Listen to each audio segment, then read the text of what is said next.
ಓಂ ಸಾಯಿರಾಮ್. ಸಾಯಿ ತ್ರಿಲೋಕೇಶು ಚಾನಲ್ಗೆ ನಿಮ್ಮೆಲ್ಲರಿಗೂ ಆದರದ ಸ್ವಾಗತ. ಸಾಯಿ ಭಕ್ತರೇ, ನಿಮ್ಮ ಜೀವನದಲ್ಲಿ ನೀವು ಪ್ರತಿಯೊಂದು ಕೆಲಸಕ್ಕೂ ಬೇರೆಯವರನ್ನು ನಂಬಿ ಮೋಸ ಹೋಗುತ್ತಿದ್ದೀರಾ?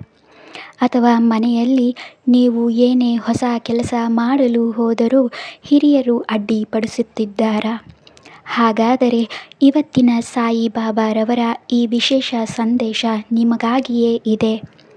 ಬಾಬಾ ಇವತ್ತು ನಿಮ್ಮ ಕಣ್ಣೀರನ್ನು ಒರೆಸಲು, ನಿಮ್ಮ ಗೊಂದಲಗಳಿಗೆ ಉತ್ತರವನ್ನು ನೀಡಲು ಸ್ವತಃ ಬಂದಿದ್ದಾರೆ. ಈ ವಿಡಿಯೋವನ್ನು ಕೊನೆಯವರೆಗೂ ಮಿಸ್ ಮಾಡದೆ ನೋಡಿ. ನಿಮ್ಮ ಬದುಕಿನ ಹಾದಿ ಬದಲಾಗಬಹುದು. ಯಾರ ಸಹಾಯದ ಮೇಲೆಯೂ ಅತಿಯಾಗಿ ನಂಬಿಕೆಯನ್ನು ಇಡಬೇಡಿ.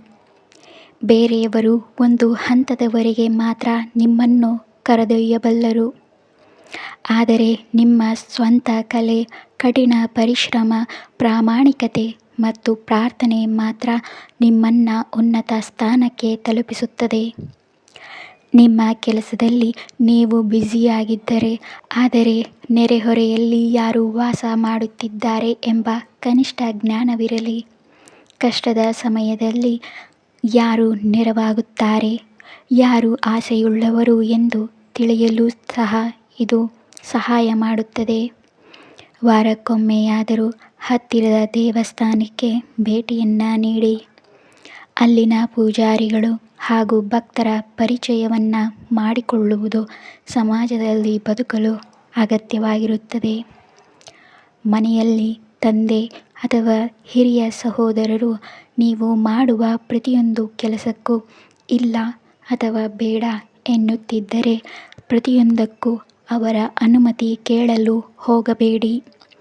ನಿಮಗೆ ಒಳ್ಳೆಯದನ್ನು ಬಯಸುವ ತಾಯಿ ಅಥವಾ ಇತರರಿಗೆ ವಿಷಯವನ್ನು ತಿಳಿಸಿ. ನಿಮ್ಮ ಬುದ್ಧಿವಂತಿಕೆಯಿಂದ ಸರಿಯಾದ ನಿರ್ಧಾರವನ್ನು ತೆಗೆದುಕೊಳ್ಳಿ. ಹೊರಗೆ ಬಿರುಗಾಳಿ ಇರುವುದರಿಂದ ಈಗಲೇ ಮನೆಯ ಒಳಗೆ ದೊಡ್ಡ ಒಡೆದು ಕಟ್ಟುವ ಕೆಲಸ ಮಾಡಬೇಡಿ. ಇದರಿಂದ ಆರೋಗ್ಯ ಕೂಡ ಹದಗೆಡಬಹುದು. ಹಿರಿಯರಿಗೆ ಅಥವಾ ಕಷ್ಟದಲ್ಲಿರುವವರಿಗೆ ಗೀಝರ್ನಲ್ಲಿ ಇರುವಂತಹ ಆಧುನಿಕ ಸೌಲಭ್ಯಗಳನ್ನು ಕೊಡಿಸುವುದು ಒಳ್ಳೆಯ ಯೋಚನೆ. ಆದರೆ ಅವರಿಗೆ ಅದನ್ನು ಬಳಸಲು ಬಾರದಿದ್ದರೆ ನೀವೇ ಜೊತೆಯಲ್ಲಿ ಇದ್ದು ಕಲಿಸಬೇಕು. ಇಲ್ಲದಿದ್ದರೆ ಹಳೆಯ ಪದ್ಧತಿಯೇ ಸುರಕ್ಷಿತ. ವಾರದಲ್ಲಿ ಒಂದು ದಿನ ನಿಮ್ಮ ಶರೀರಕ್ಕೆ ವಿಶ್ರಾಂತಿ ಮತ್ತು ಆರೈಕೆಯನ್ನು ಮಾಡಿಕೊಳ್ಳಿ. ಆರೋಗ್ಯ ಚೆನ್ನಾಗಿ ಇದ್ದರೆ ಮಾತ್ರ ನೀವು ಗುರಿಯನ್ನು ತಲುಪಲು ಸಾಧ್ಯ. ಜೀವನ ಪೂರ್ತಿ ಕಷ್ಟಪಟ್ಟರೂ ಏನೂ ಸಿಗಲಿಲ್ಲ ಎಂದು ಬೇಸರ ಪಟ್ಟುಕೊಳ್ಳಬೇಡಿ. ಉಸಿರಾಡಲು, ನೀರು ಕುಡಿಯಲು ಕೂಡ ಪರಿಶ್ರಮ ಬೇಕು ಅಲ್ಲವೇ? ನಮ್ಮ ಆಸೆಗಳು ದೊಡ್ಡದಾಗಿದ್ದಷ್ಟು ನಮ್ಮ ಶ್ರಮವು ಹೆಚ್ಚಾಗಿರಬೇಕು.